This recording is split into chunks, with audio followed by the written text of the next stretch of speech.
Hello friends, welcome to more creative. दोस्तों, आज 7 जून दिन रविवार है, वह हिंदी महीना आषाढ़ और कृष्ण पक्ष की सप्तमी है। तो चलिए शुरू करते हैं आज की बड़ी खबरें। यदि आपको खबरें पसंद आए तो वीडियो को लाइक ज़रूर करिएगा और इसी प्रकार की खबरों के लिए चैनल को सब्सक्राइब कर बेल आइकन पर क्लिक कर दें। दोस्तों, खबरें पूरी पाने के लिए वीडियो अंत तक जरूर देखिए और आप हमें प्रदेश के किस जिले से देख रहे हैं कमेंट बॉक्स में जरूर बताइएगा। दोस्तों, मानसून को लेकर बड़ा अपडेट आया है। मानसून लगातार आगे बढ़ रहा है। अभी फिलहाल में गोवा तक पहुंच गया है मानसून। इस भीषण गर्मी में मानसून की सबको दरकार है। 3 दिन की देरी से आने के बाद मानसून ने रफ्तार पकड़ ली है। केरलम, कर्नाटक, तमिलनाडु को पार कर मानसून गोवा तक पहुँच गया है। वहीं मुंबई में भी इसके जल्द पहुंचने की संभावना बताई जा रही है। फिलहाल देश के पणजी, बेंगलुरु, सलेम, पवन में मानसून के कारण तेज बारिश हो रही है। मौसम विभाग के मुताबिक अगले 3 दिन में मानसून असम, मेघालय, मिजोरम, त्रिपुरा, मणिपुर, नागालैंड, अरुणाचल प्रदेश, बंगाल के कुछ हिस्सों तक पहुंच जाएगा। वहीं अगले 10 दिन में यह बिहार, झारखंड और उड़ीसा में भी आ सकता है और मध्य प्रदेश में मानसून 15 से 22 जून के बीच में पहुँच सकता है। दोस्तों, मानसून लगातार आगे बढ़ रहा है, इसलिए मानसून की जानकारियों से अपडेट रहें।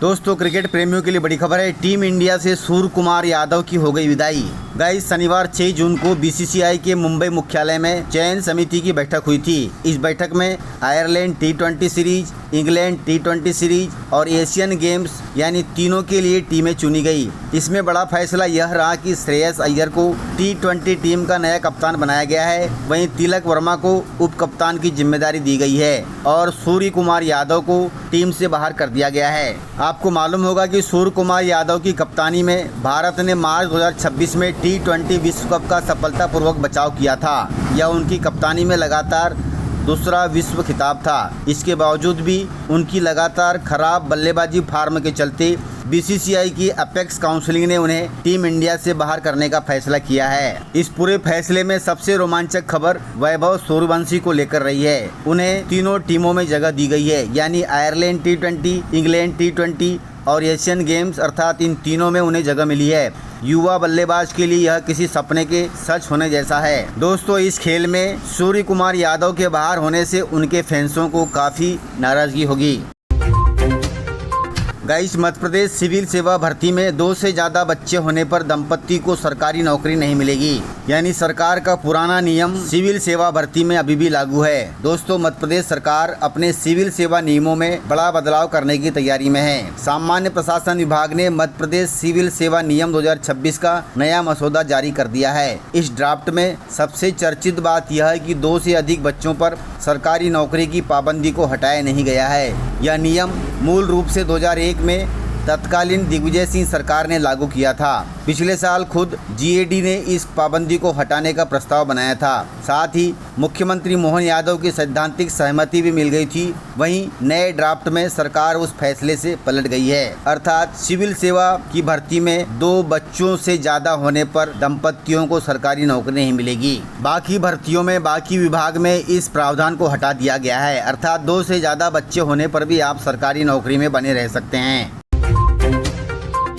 दोस्तों, केंद्रीय कृषि मंत्री शिवराज सिंह चौहान ने किया है बड़ा ऐलान। शिवराज सिंह चौहान ने लखपति दीदी पहल की प्रगति और भविष्य की कार्य योजना की समीक्षा करते हुए कहा कि दिसंबर 2025 तक 3 करोड़ लखपति दीदी बनाने का लक्ष्य हासिल किया जा चुका है। उन्होंने राज्यों से आह्वान भी किया है कि इस उपलब्धि को आगे बढ़ाते हुए अतिरिक्त 3 करोड़ अर्थात कुल 6 करोड़ लखपति दीदी बनाने के संकल्प को निर्धारित समय सीमा के भीतर पूरा करने के लिए राज्यों से मिशन मोड में कार्य करने को कहा है। इस लक्ष्य प्राप्ति के लिए उन्होंने राज्यों से हर संभव सहयोग, मार्गदर्शन और आवश्यक संसाधन उपलब्ध कराने का आश्वासन भी दिया है। शिवराज सिंह चौहान ने राज्यों से कहा कि इन महिलाओं को कृषि, पशुपालन, सूक्ष्म उद्यम, प्रसंस्करण, मूल्य संवर्धन, व्यापार, सेवाओं तथा अन्य गैर कृषि गतिविधियों से जोड़ने के लिए विशेष प्रयास किए जाएं ताकि वे लखपति दीदी बन सकें।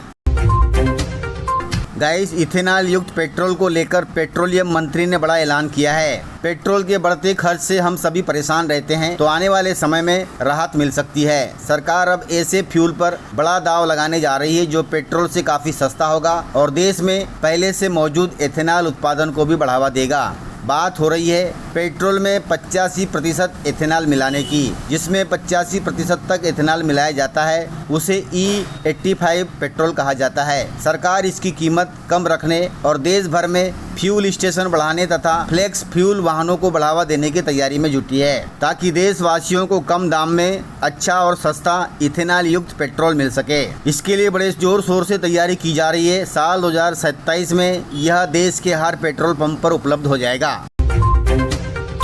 गाइस, लाडली बहनों के लिए खुशखबरी है, जल्द आने वाली है लाडली बहनों की 37वीं किस्त। जून महीने में 10 से 15 जून तक प्रदेश की 1,25,00,000 से अधिक लाडली बहनों को योजना की 37वीं किस्त मिल सकती है। किस्त के तहत लाडली बहनों को 1500 रुपये दिए जाएंगे। कुल मिलाकर लाडली बहनों को किस्त के लिए अब ज़्यादा दिन इंतजार करना नहीं होगा। गाइस, देश में हो रहे राज्यसभा चुनाव से मध्य प्रदेश में मच गई है हलचल। मध्य प्रदेश में राज्यसभा की सीटों के लिए राजनीतिक सरगर्मियां तेज हैं। भाजपा की ओर से तरुण चुग और रजनीश अग्रवाल ने नामांकन दाखिल किया है। वहीं कांग्रेस की तरफ से मीनाक्षी नटराजन उम्मीदवार हैं, जिनका पार्टी के भीतर ही कुछ गुटों द्वारा विरोध किया जा रहा है। हालांकि 18 जून को राज्यसभा चुनाव होंगे और उसी दिन मतगणना भी हो जाएगी। दोस्तों, देश भर में हर साल 5,000 करोड़ की संपत्तियों को नष्ट कर रहे हैं दीमक और चूहे।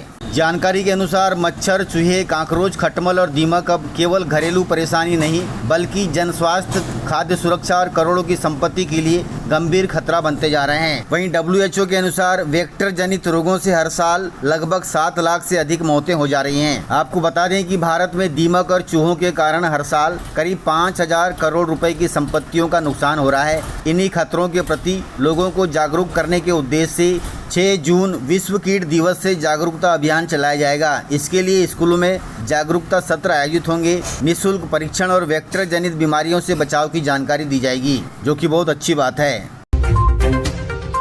दोस्तों, शिक्षक भर्ती में पद वृद्धि की मांग को लेकर 15 जून को भोपाल में होगा अभ्यर्थियों का बड़ा आंदोलन। मध्य प्रदेश में शिक्षक भर्ती 2025 के लिए माध्यमिक शिक्षक तथा प्राथमिक शिक्षक अभ्यर्थी पदों की संख्या बढ़ाने की मांग को लेकर 15 जून को भोपाल में विशाल आंदोलन और धरना प्रदर्शन होगा।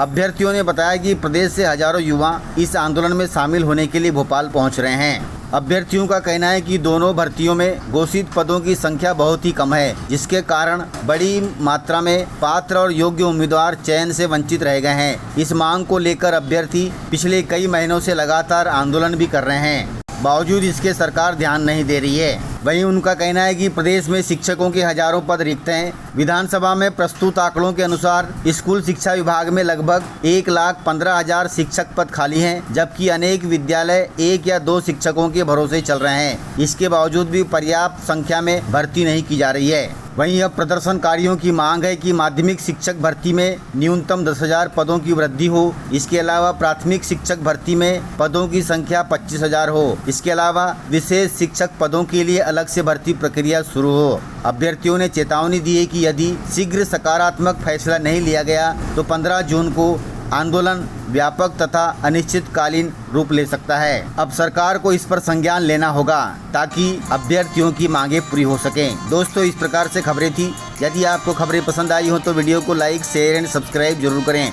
तो मिलते हैं सर अगले वीडियो में, तब तक के लिए जय हिंद, जय भारत, जय MP।